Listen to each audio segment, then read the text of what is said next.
एक बार कंफर्म कर दीजिएगा प्लीज। आवाज और बोर्ड दोनों क्लियर है?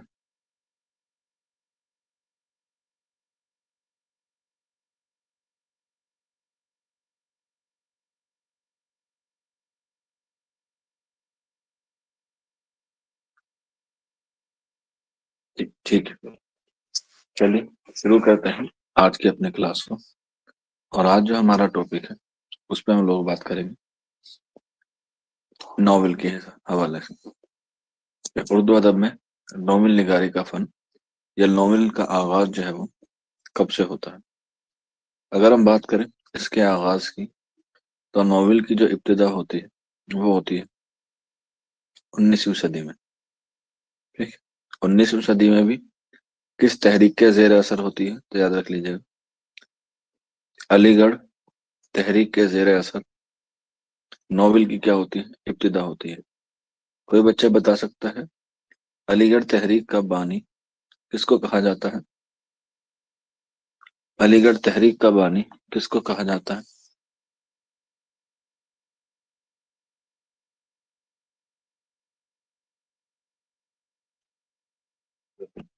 तो आंसर हो जाएगा अलीगढ़ का बानी सर सैयद को जो है वो कहा जाता है या माना जाता है। और उन्हीं के जेर असर जो है वो उर्दू नॉवेल की क्या होती है, इब्तिदा होती है। उर्दू में नॉवेल निगारी का। हालांकि नॉवेल जो है वो अंग्रेजी अदब से कहाँ पर आया, हिंदुस्तान में आया। कहाँ से? अंग्रेजी अदब से जो है वो हिंदुस्तान में आया। और ये जो लफ्ज है जिसे हम लोग नॉवेल कह रहे हैं, ये वैसे देखा जाए तो अंग्रेजी जबान के ही लफ्ज है, क्योंकि अंग्रेजी अदब से आया है। लेकिन ज्यादातर इसका इस्तेमाल, ये जो लफ्ज अंग्रेजी में आया है वो आया है कहाँ से? इतालवी जबान से। कहाँ से?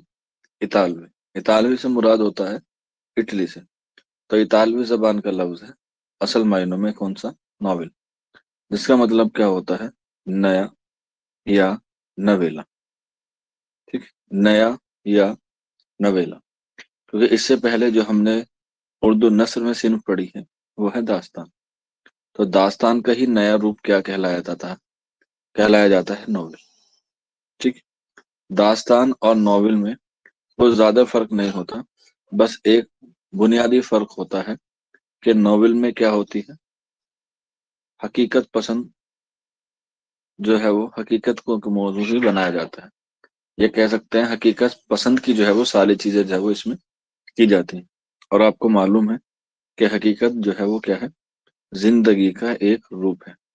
इसीलिए नॉवेल को जो है वो जिंदगी की किताब कहा गया है। जिंदगी की किताब इसलिए कहा गया है क्योंकि जिंदगी में क्या होती है? हकीकत होती है, यानी कि सच्चाई होती है। और ये जो है यानी कि नॉवेल जो है वो जिंदगी को बयान करता है। जिंदगी से बयान करने के मुतालिक से एक कॉल है जिसका राइटर का नाम है पर्सी लैक। ठीक, ये बहुत बड़े मुसन्निफ हुए मगरबी अदब में। इन्होंने तारीफ की है नॉवेल की कुछ इस तरीके से कि नॉवेल को जिंदगी नॉवेल को जिंदगी की तस्वीर, जिंदगी की तस्वीर, नॉवेल को जिंदगी की तस्वीर या नॉवेल को जिंदगी की तस्वीर या जिंदगी की या जिंदगी की जिंदगी की सबिहा कहा है। सबिहा कहा है। किसने कहा है? पर्सी लैक ने। बहुत बड़े क्या हुए हैं, मुसन्निफ हुए हैं मगरबी अदब में। और इनका जो है वो अक्सर जो है वो एग्जाम में जो है वो कॉल भी माना जाता है। और यहाँ पर जब हम लोग बात करते हैं जिंदगी की तस्वीर की, तो जिंदगी की तस्वीर क्या है? सुख और दुख से भरी हुई है। हालांकि सभी इंसान क्या है, अपनी जिंदगी में बहुत क्या करते हैं, स्ट्रगल करते हैं। और स्ट्रगल में क्या होता है? जंग होती है। जंग किसी से भी हो सकती है। आपको कोई चीज समझ में नहीं आ रही, फॉर एग्जाम्पल आपको उर्दू समझ में नहीं आ रहा, तो आप उससे जंग करते हैं, आप उसे दिन रात पढ़ते हैं। आप जो है वो अपने किसी दोस्त से जो है वो किसी बात पर नाराज हैं, आप उसको मनाने में लग जाते हैं। आप जो है वो अपने करियर में पास होना चाहते हैं, इम्तिहान में पास होना चाहते हैं, तो आप जो है वो रेगुलर क्लास ले रहे हैं। तो ये क्या है, ये एक जंग है। जंग वो नहीं होती जो सिर्फ मैदान जंग में लड़ी जाती है। जंग जो है वो बहुत तरह की होती है। बहुत से इंसान अपने नफ्स से लड़ते हैं। जो बताया जाता है दुनिया की सबसे बड़ी जंग है जो इंसान अपने नफ्स से लड़ ले। नफ्स का मतलब होता है जो आपके इंटरनली चीज होती है, जिस पे आप जो है वो अपना काबू पाते हैं, या जिस पे आप काबू पाने की कोशिश करते हैं। तो वो भी क्या है, एक जंग है। लेकिन इस जंग को, जब हमने जिंदगी की तस्वीर कहा है, जब हम लोग इसे अदब के लिहाज से पढ़ते हैं, क्योंकि हमें अदब पढ़ना है, तो इस जिंदगी की तस्वीर को, ये जो जंग से इन्होंने तशबीह दी है, इसको हमने माना है जिंदगी का, या हम लोग कह सकते हैं अहद जदीद का रज़्मिया। अहद जदीद का रज़्मिया। और रज़्मिया का ही मतलब क्या होता है, रज़्मिया का मतलब भी क्या होता है, एक तरीके से लड़ाई होता है या जंग होती है, जिसमें हम लोग किसी जंग के बारे में बात करते हैं। हाँ बिल्कुल हो सकता है गुलाम अली, बिल्कुल वो भी क्या है, एक जंग लड़ना ही है। तो अहद जदीद का रज़्मिया किसको माना गया, सिर्फ और सिर्फ नोवेल को माना गया। क्यों माना गया है, क्योंकि नोवेल में सिर्फ और सिर्फ क्या होती है, जंग का बयान होता है। जो जंग कौन सी होती है, जो होती है इंसान की। और इसीलिए इसको हमने माना है जिंदगी की तस्वीर। दास्तान में भी जंग थी, लेकिन जो दास्तान में जंग थी वो हकीकत पर मबनी नहीं थी, बल्कि वो थी किस पर, माफूकुल फितरत पर। एक काल्पनिक जंग थी, एक काल्पनिक लड़ाई थी। उसमें किरदार भी काल्पनिक होते हैं। लेकिन नॉवेल में क्या होते हैं, सारी चीजें जो है वो असल चीजों पर क्या होती है, मबनी होती है। इसीलिए जैसे हम लोग कहते हैं अहद जदीद का रज़्मिया कहते हैं। अब ये अहद जदीद का रज़्मिया क्यों कहते हैं, आपको पता है वक्त के साथ अदब भी बदलता है।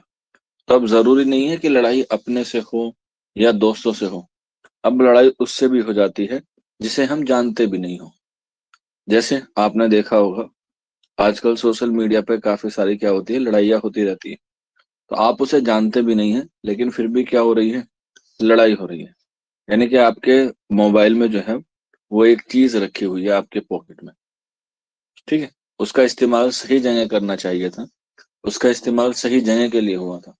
लेकिन बहुत सारे लोग क्या करते हैं, अपना माइंड जो है वो अलग डाइवर्ट कर लेते हैं। तो ये भी क्या है, अहद जदीद का ही एक नया पर्सपेक्टिव है लड़ाई का। लेकिन जब हम लोग इसी सोशल मीडिया को अदम में इस्तेमाल करते हैं, तो ये जो सिन्फ है नॉवेल, क्या है, सिन्फ है नॉवेल, इसको हम लोग क्या कहते हैं, पॉकेट थिएटर कहते हैं। पॉकेट थिएटर कहते हैं, ठीक है। क्यों कहते हैं, आप लोग देखते होंगे कि जब कोई इंसान सफर पे जाता है, क्या जाता है, सफर पे जाता है, तो मोस्टली क्या करते हैं, बहुत सारे बुक लवर होते हैं जो अपने साथ एक हमेशा क्या रखते हैं, बुक कैरी करते हैं। इससे क्या होता है, सफर तो अपना मुकम्मल हो ही जाता है, उस बुक को पढ़ने के साथ हमारे अंदर क्या हो जाती है, एक नई चीज जो है वो तब्दीली आ जाती है। यह खास तौर पे उनके लिए होता है जो रोजमर्रा के सफर में जाते हैं। ऐसे नहीं है कि कभी साल में अगर एक बार आपको कहीं का सफर करना पड़े तो आप बुक उठा लो, नहीं। उन्हें पता है कि रोज उसी रास्ते से जाना है और रोज उसी रास्ते से वापस आना है। तो उसमें तो कुछ नया प्रोडक्टिविटी कर नहीं सकता। वही खेत खलियान, वही बिल्डिंग, वही ड्राइवर, वही कार, वही सड़क, वही बस, सब के सब वही। तो वो अपने आप को कुछ नया प्रोडक्टिविटी करने के लिए वो क्या करते हैं, अपनी बुक पढ़ते हैं। और बुक में क्या होता है, मोस्टली क्या होते हैं, नॉवेल ही होते हैं। क्योंकि जो दास्तान होती है वो तो बहुत तवील होती है, और नॉवेल के बाद जो अफसाना होता है वो बहुत मुख्तसर सा होता है। अफसाना मुश्किल 5 से 6 मिनट में जो है वो एक खत्म हो जाता है। तो नॉवेल ही एक कड़ी बस्ती है जिसमें सफर भी कट जाता है और बहुत सारी चीजें जो है वो सीखने को भी मिलती है।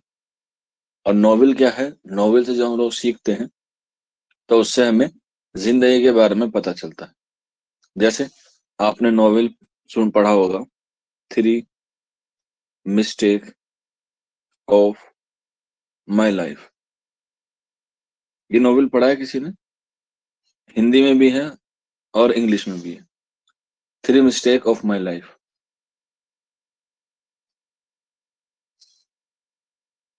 हाँ, देखो, आप लोगों ने, बहुत से लोगों ने नहीं पढ़ा, लेकिन अगर मैं इसी नॉवेल का एक ट्रांसलेट करके बता दूं तो आप कहेंगे जी सर, हमने ये क्या है, देखी है। थ्री इडियट आपने मूवी देखी होगी। देखो, हाँ, देखो, अब सब बता रहे हैं।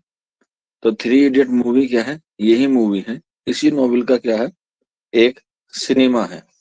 यानी कि पहले नॉवेल लिखा गया, उस नॉवेल पे क्या बनी, फिल्म बनी, थ्री इडियट। इसी के अलावा आपने एक फिल्म और देखी होगी या नाम सुना होगा, ट्वेल्थ फेल। ठीक है, क्या है? Twelfth fail.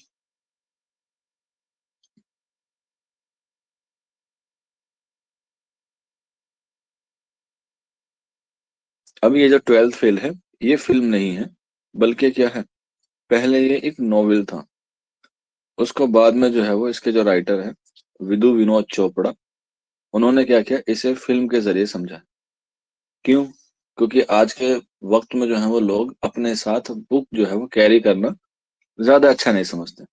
लेकिन क्या करते हैं, सबके पास मोबाइल होता है, तो मोबाइल पे बहुत से लोग नहीं पढ़ पाते। जैसे मुझे मुझे पढ़ना नहीं अच्छा लगता मोबाइल पे, क्योंकि मोबाइल से पढ़ने में वो फील नहीं आता है, एक माहौल क्रिएट नहीं होता है।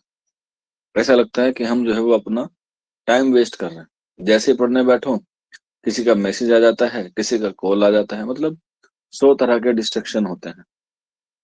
इसीलिए अगर पढ़ने के लिए चाहिए तो आप लोग जो है वो अपने लिए एक छोटा सा टैब ले लीजिएगा। उसमें ना तो कोई मैसेज आता है, ना ही कोई डिस्टर्ब करता है, और स्क्रीन पर भी थोड़ा सा अच्छा दिखता है। तो यही होता है अदब। तो लोग क्या करते हैं कि उसको ना देख के, सॉरी, उसको ना पढ़ के उस मोबाइल को जो है वो देख लेते हैं। जिससे क्या होता है, उन्हें सारी चीजें जो है वो अच्छी तरीके से समझ में आ जाती है। क्योंकि नॉवेल में क्या होता है, सिर्फ आपको वहां पर लिखाई मिलेगी। ठीक है।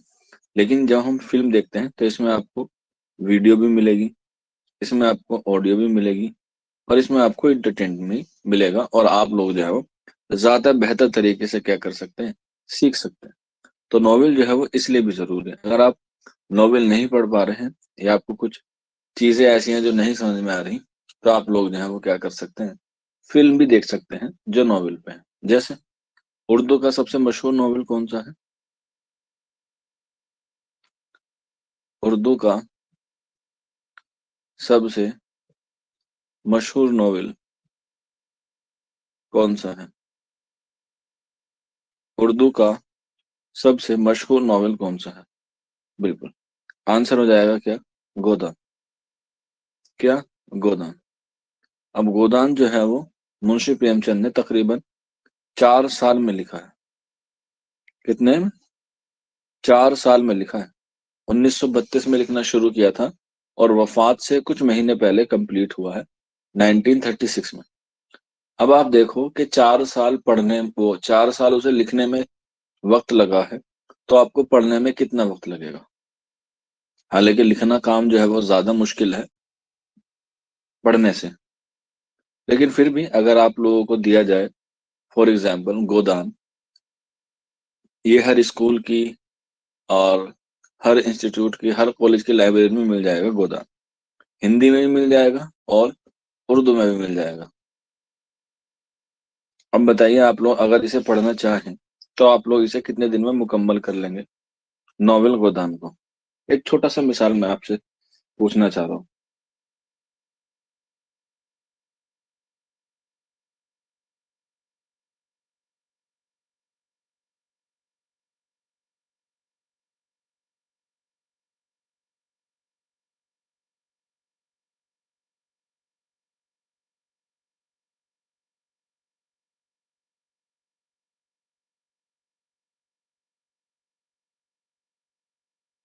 फिर भी एक अंदाजा, सुबह से एक बता रहे हैं, 4 से 5 दिन।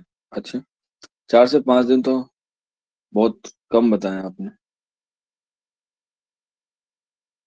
4 से 5 दिन तो बहुत कम है, नहीं पढ़ा जाएगा 4 से 5 दिन में।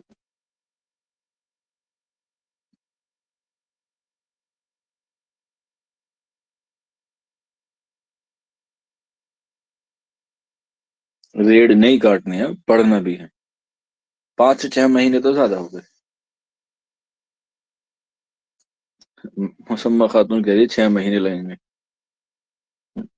मुश्किल से मुश्किल अगर देखा जाए गोदान को सही से पढ़ने में 15 से 20 दिन का वक्त लगेगा आराम से। तकरीबन 450 सफ़े के आसपास है तकरीबन। हाँ, अनम अब्दुल्ला ने सही बताया, 15 से 20 दिन लगेंगे। इतने भी आपकी जो है वो स्पीड स्लो नहीं है। ठीक है, अब फॉर एग्जाम्पल मान के चलिए आपके पास 15-20 दिन का दिन नहीं है, आपके पास बमुश्किल 3 से 4 घंटे का टाइम है।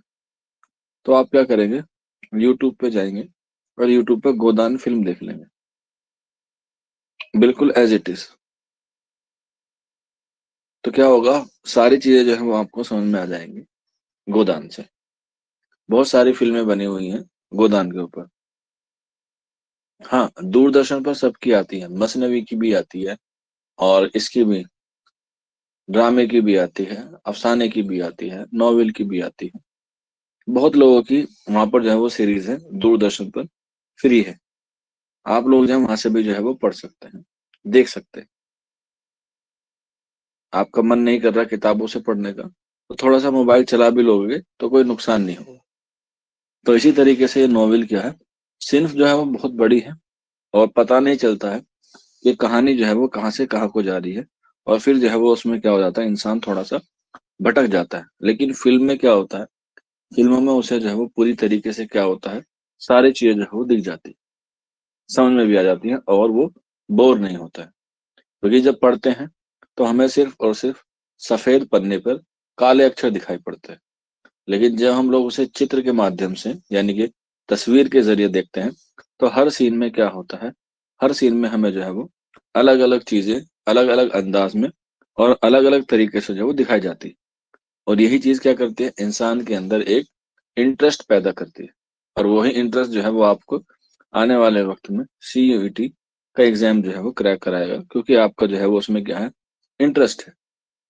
ठीक है, तो अब इसी इंटरेस्ट को हम लोग नॉवेल में पढ़ रहे हैं, और नॉवेल को हमने माना है क्या, पॉकेट थिएटर। ये इसे इंग्लिश में कहते हैं क्योंकि ये इंग्लिश अदब से आया है, लेकिन अगर हम लोग इसे उर्दू अदब में माने तो इसे हम लोग कहते हैं एक जेबी निगार खाना। एक जेबी निगार खाना, ये उर्दू में कहते हैं। इंग्लिश में आ जाए तो याद रख लीजिएगा, उसे हम लोग कहते हैं पॉकेट थिएटर। ठीक है, पॉकेट थिएटर।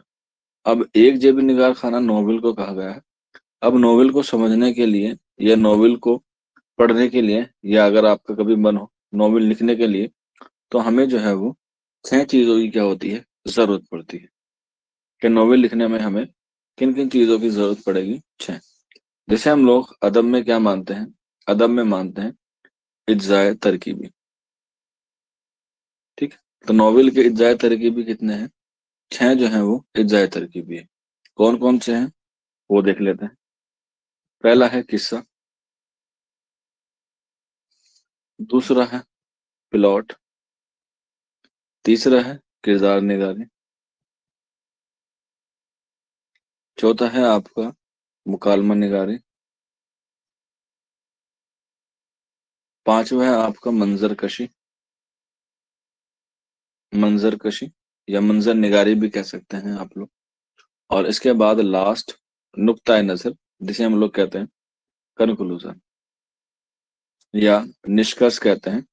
ये जो राइटर है अपनी कलम से लिखता है, उसे हम लोग इस तरीके से कहते हैं।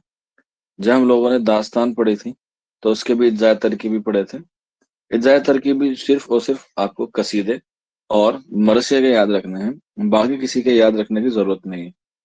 लेकिन उसमें से एक एक जो है वो क्या होता है, इम्पोर्टेंट होता है, वो आप लोग याद रख लीजिएगा। जैसे हमने बताया था आपको कि दास्तान में माफूकुल फितरत होते हैं, बाकी किसी को याद रखने की जरूरत नहीं है। कि उनके जायद तरकीबी में जो सबसे इम्पोर्टेंट है वो क्या है, वो है आपका माफूकुल फितरत अनासिर। इसी के अलावा जो दास्तान है उसमें जो है वो, सॉरी, जो नॉवेल है उसमें सबसे अहम क्या है, और वो है किस्सा। क्या होता है किस्सा?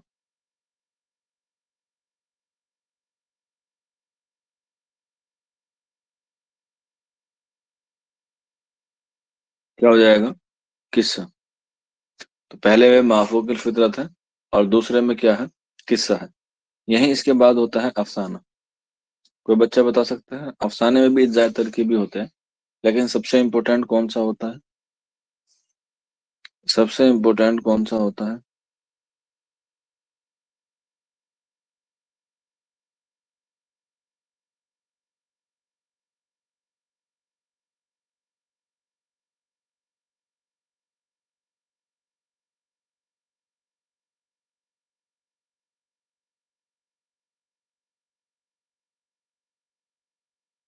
बिल्कुल।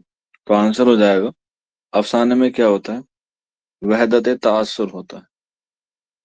ठीक है। इसी के अलावा ड्रामा होता है, एक और सिन्फ होती है गैर अफसानवी नस्ल में।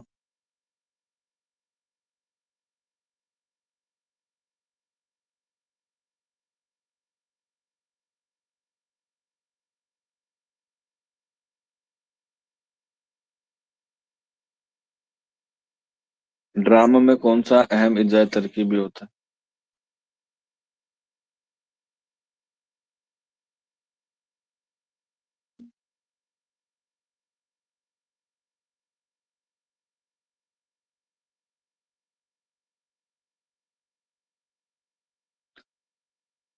तो याद रख लीजिएगा, ड्रामा निगारी में होता है सबसे अहम, वो है प्लॉट। तो चारों सिन्फ के चारों आपको याद रखना है।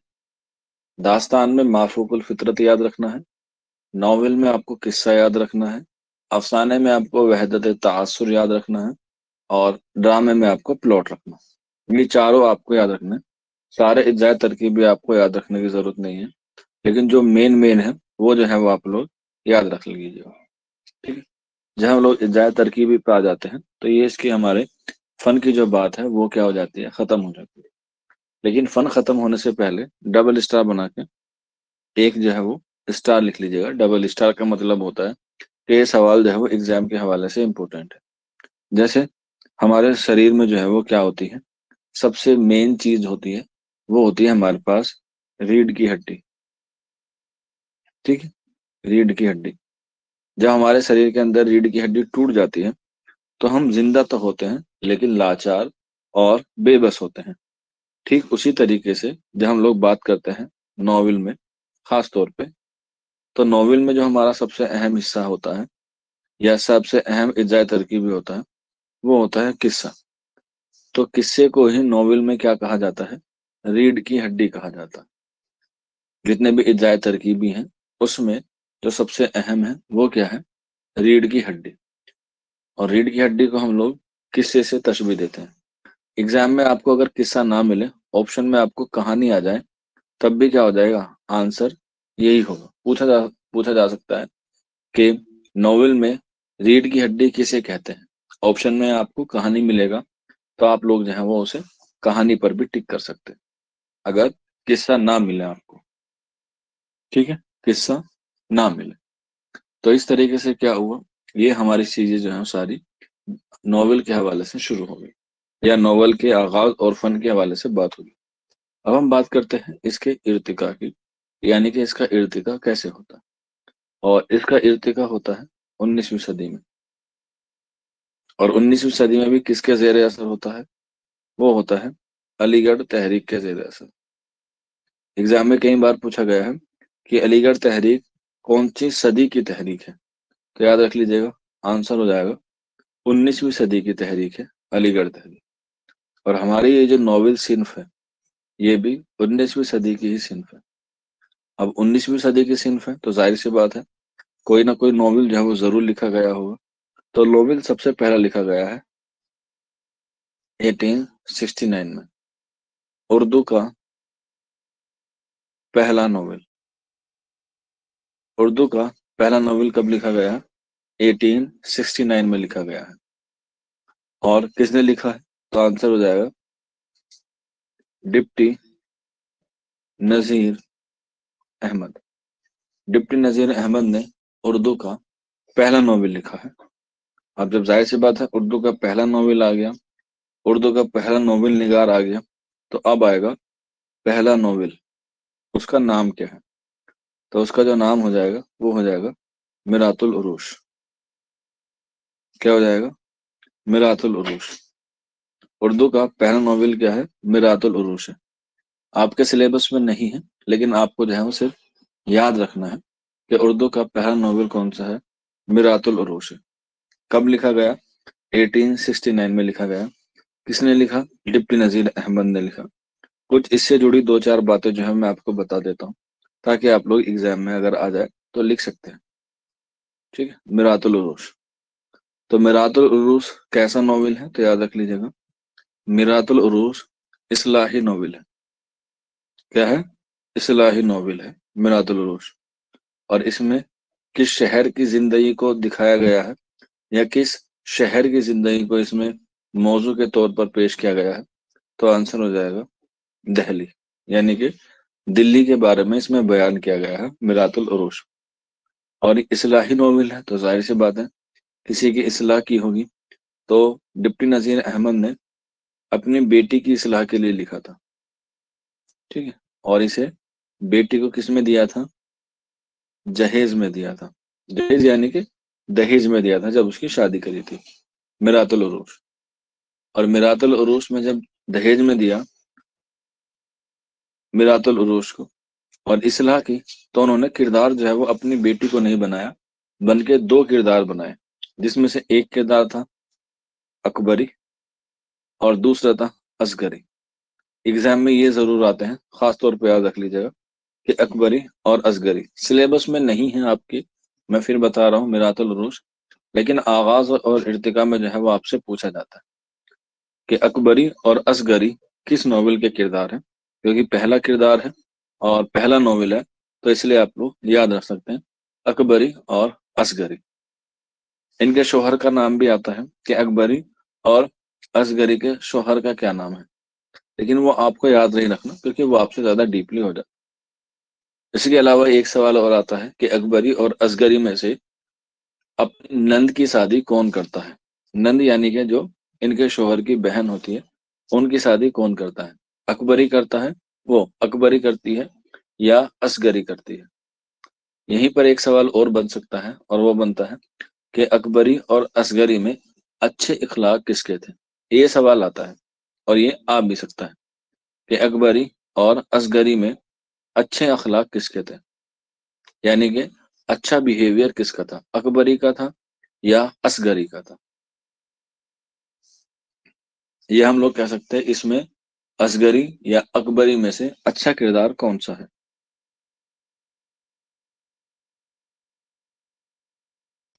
देखते हैं, आप लोग बताइए। अगर आपने पढ़ रखा है तो आपको पता होगा।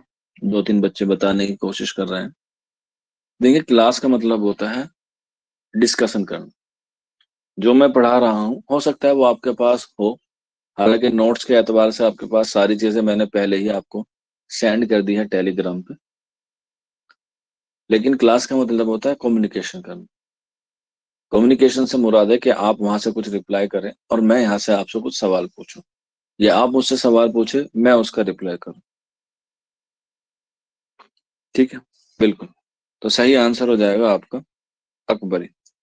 अकबरी जो है वो अच्छे अखलाक की होती है, असगरी जो है वो थोड़े मॉडर्न ख्यालात की होती है, यानी कि वो दीन, धर्म और मजहब से जो है वो अलग होती है। वो बड़े छोटे को जो है वो कुछ नहीं समझती। इनके शोहरों के नाम भी आते हैं कामिल, आमिल, वो आपको याद रखने की जरूरत नहीं है क्योंकि इतना डीपली आपसे पूछेगा नहीं।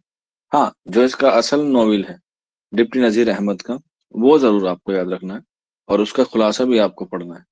जैसे इनका जो डिप्टी नजीर अहमद के अगर हम लोग बात करें, क्योंकि यही क्या है, पहले नोवेल निगार हैं डिप्टी नजीर अहमद, तो इनसे पूछा जाता है कि डिप्टी नजीर अहमद ने कितने नोवेल लिखे। सबसे पहले तो यही सवाल आता है तादाद में कि डिप्टी नजीर अहमद ने कितने नोवेल लिखे।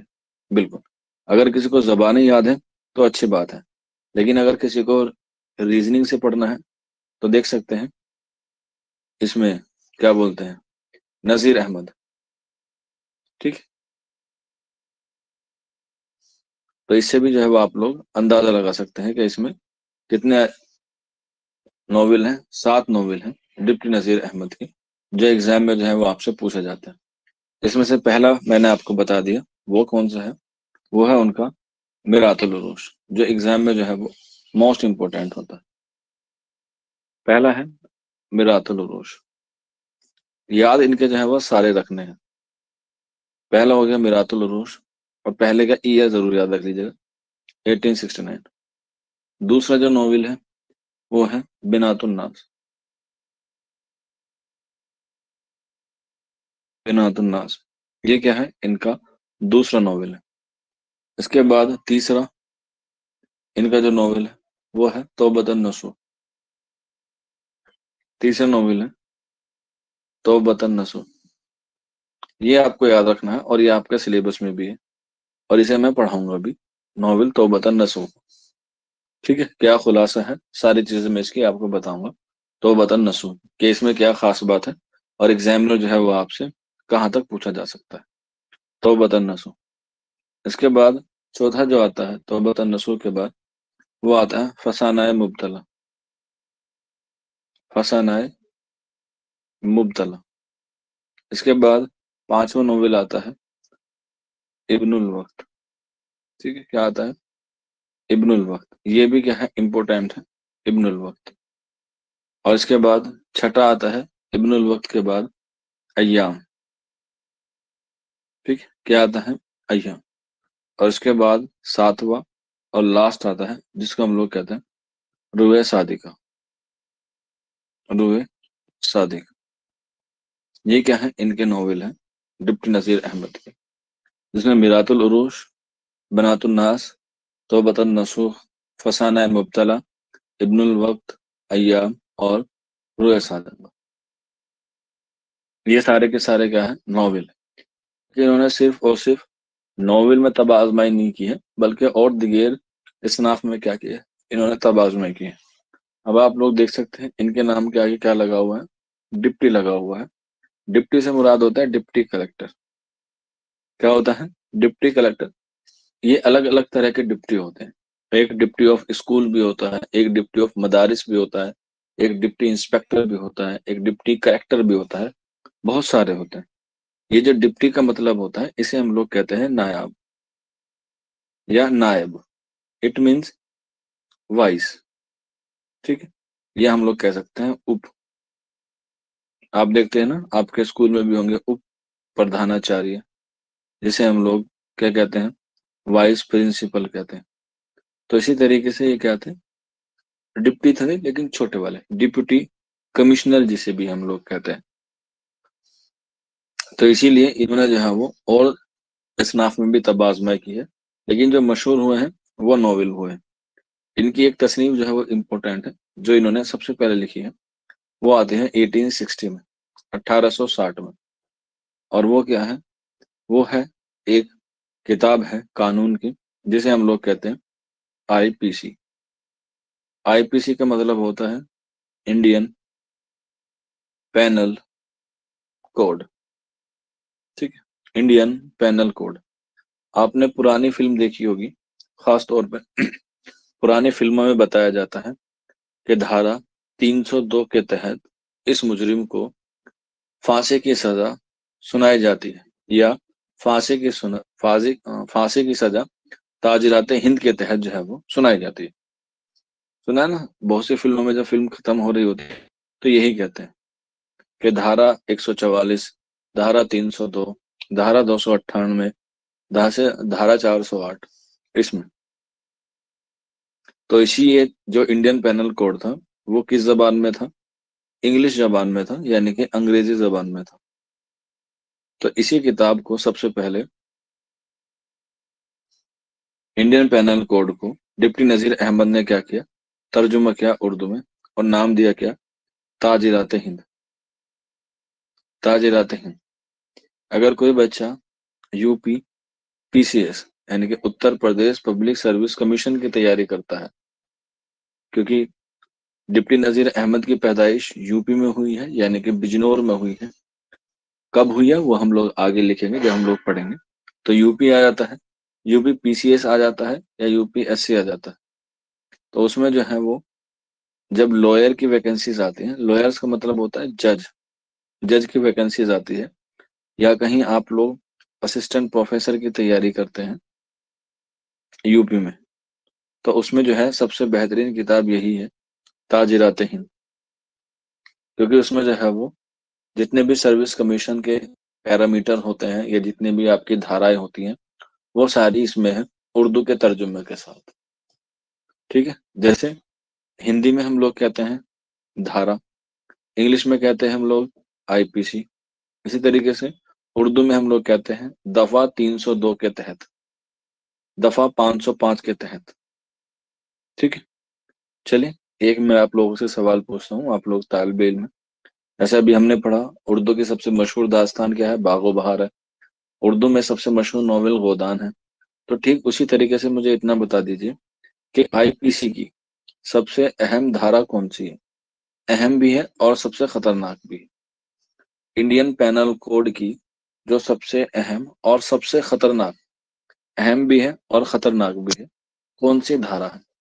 अगर किसी के पास एक बार लग जाती है तो उसको छुटाना बहुत मुश्किल हो जाता है।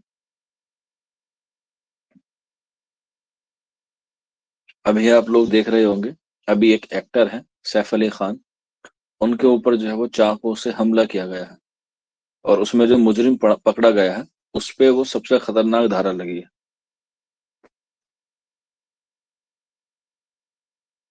क्या करे सर, नहीं, हम न्यूज कहाँ देखते हैं, हम तो जो है वो उस पे क्या बोलते हैं, इंस्टाग्राम पे कच्चा बादाम देखते हैं, उससे हमें बहुत आनंद आता है।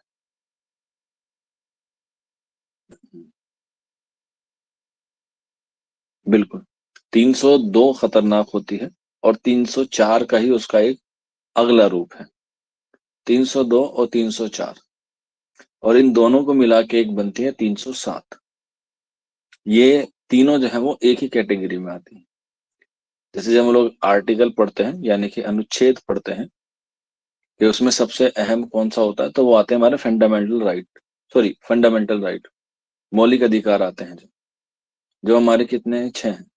तो उसी तरीके से ये धारा 302, 304 और 307 ये तीनों एक ही ग्रुप में आती है। वैसे अगर इसमें सही से देखा जाए तो जो सबसे अहम धारा है, अगर इन तीनों को ही कैटेगराइज किया जाए और इसमें ही एक हमें छांटनी हो, तो वो होती है धारा 302। धारा 302 होती है अटेम्प्ट टू मर्डर। क्या होती है? अटेम्प्ट टू मर्डर, यानी कि मारने की कोशिश, सिर्फ कोशिश। इसके बाद आ जाती है मारने के लिए हथियार उठाया। फिर 307 हो जाती है कि उसे जो है वो घायल किया या उसे जो है वो कत्ल किया। तो ये उसी में आती है, ये होती है अटेम्प्ट टू मर्डर। अगर किसी के ऊपर लग जाती है तो उसकी जिंदगी जो है वो क्या हो जाती है, नर्क और बवाल बन जाती है। और इसी का तर्जुमा, आईपीसी का तर्जुमा ही डिप्टी नजीर अहमद ने किस नाम से किया है, वो किया है ताजिरात हिंद के नाम से। ठीक है। तो ये डिप्टी नजीर अहमद की जो है वो 2-3 किताबें थी जो मुझे आपको जो बतानी थी, जो एग्जाम में जो है वो आपसे पूछा जा सकता है। ठीक। अगर आप भी अपने आप को बचाना चाहते हैं कि आप पर कोई धारा ना लगे आईपीसी की, ठीक है, तो आप लोग जो है वो रोजाना क्या करें, क्लास करें, डेली क्लास करें। सुबह 8 बजे जो है वो आपकी क्लास होती है। अगर आपने क्लास मिस करी तो धारा 144 के तहत आपको जो है वो बाइज्जत बरी कर दिया जाएगा। ठीक है। यहाँ पर सजा सुनाई नहीं जाती, बल्कि यहाँ पर जो है वो बरी कर दिया जाता है। और आज की क्लास में इतना ही। आज ऑर्डर ऑर्डर करने का मन इतना ही है, ऑर्डर ऑर्डर कल करेंगे फिर।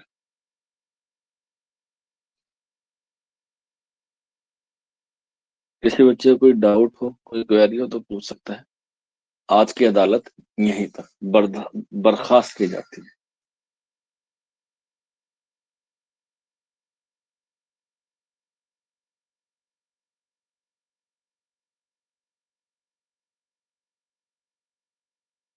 ठीक है। और कल जो है अदालत की छुट्टी रहेगी, क्योंकि अगले दिन की सुनवाई जो है वो कहीं और है। ठीक है। कल छुट्टी रहेगी।